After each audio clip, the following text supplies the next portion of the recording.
Hello, আসসালামু আলাইকুম। কেমন আছেন সবাই? আজকে আপনাদের বানিয়ে দেখাবো মজাদার ফ্রাইড রাইস।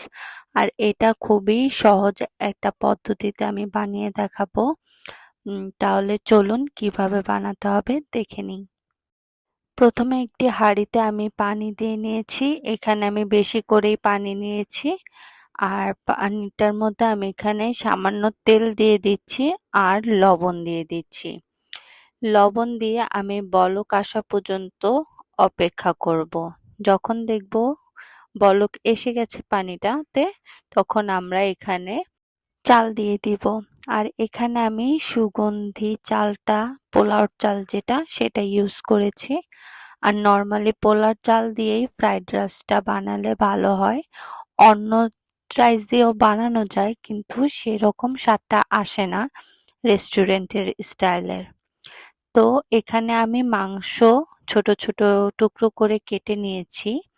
এখানে আমি আদা বাটা দিচ্ছি, সামান্য রসুন বাটা দিচ্ছি, দিয়ে দিচ্ছি সামান্য সয়া সস। তারপর এখানে আমি দিয়ে দিচ্ছি শুকনো গুঁড়ো মরিচের গুঁড়ো, দিয়ে আমি ভালোভাবে মিশিয়ে নিব। এখানে আমি লবণ দিইনি, কারণ সয়া সসে লবণ থাকে, তাই আমি আর লবণ দিইনি এখানে। তারপর আমি আলাদা একটা কড়াইতে তেল দিয়ে দিচ্ছি। আমি মাংসগুলোকে প্রায় আধা ঘন্টার মতো মেরিনেট করে রেখেছিলাম। এবার আমরা সেই মেরিনেট করা মাংসটা এখানে দিয়ে দিচ্ছি।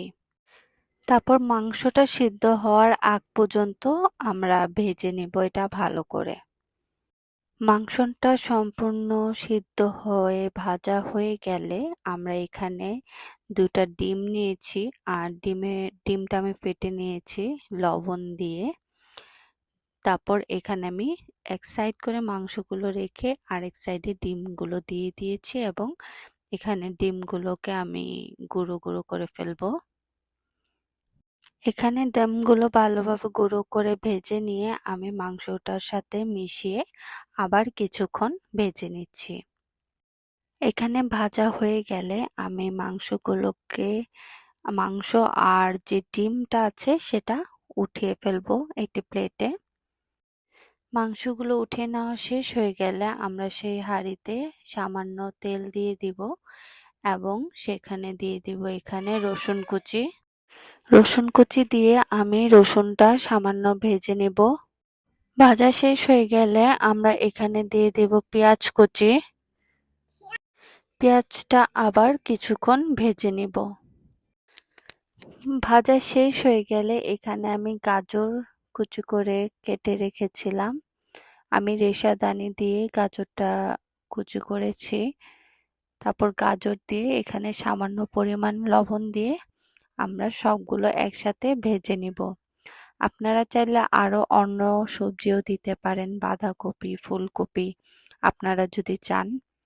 আর এখানে আমি দিয়ে দিচ্ছি বেল পেপার ২ কালারের, দিয়ে আমি এটা আবার কিছুক্ষণ ভেজে নিচ্ছি। এখানে ভাজা শেষ হয়ে গেলে এবার আমরা সেদ্ধ করে রাখা সেই চালটা দিয়ে দিব। আরেকটা কথা আমি বলতে ভুলে গেছি, এই চালটা আমরা ৮০% এর মতো কুক করব, এর বেশি কুক করব না। এখন বাকি যে ২০% আছে তখন এটাতে রান্না করার সময় কুক হয়ে যাবে।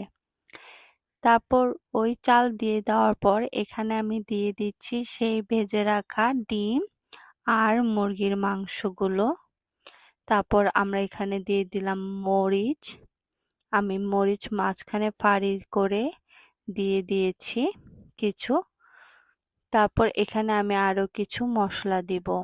তো এখানে দিয়ে দিচ্ছি আমি সয়া সস, সামান্য পরিমাণ সয়া সস দিয়ে দিচ্ছি। তারপর দিয়ে দিব আমি এখানে কেচাপ, টমেটো কেচাপ, আপনারা যে কোনো কেচাপ দিতে পারেন। এখানে আমি কিছু সামান্য টমেটো কেচাপ দিয়ে দিয়েছি, আর দিয়ে দিচ্ছি গোলমরিচের গুঁড়ো। এবার সবগুলো দিয়ে দেওয়ার পর আমরা ভালো করে ভেজে নেব কিছুক্ষণ। ভেজে নিয়ে নেওয়া শেষ হয়ে গেলেই হয়ে যাবে আমাদের এটা ফ্রাইড রাইস। আর আপনি যদি এভাবে ফ্রাইড রাইসটা রান্না করেন এটা সব পুরোপুরি রেস্টুরেন্টের মতোই স্বাদ হয়। আপনারা বাসায় বানিয়ে অবশ্যই ট্রাই করে দেখবেন, খেতে কিন্তু খুবই মজা হয়। তো আজকে এই পর্যন্তই, সবাই ভালো থাকেন, সুস্থ থাকেন। আল্লাহ হাফেজ।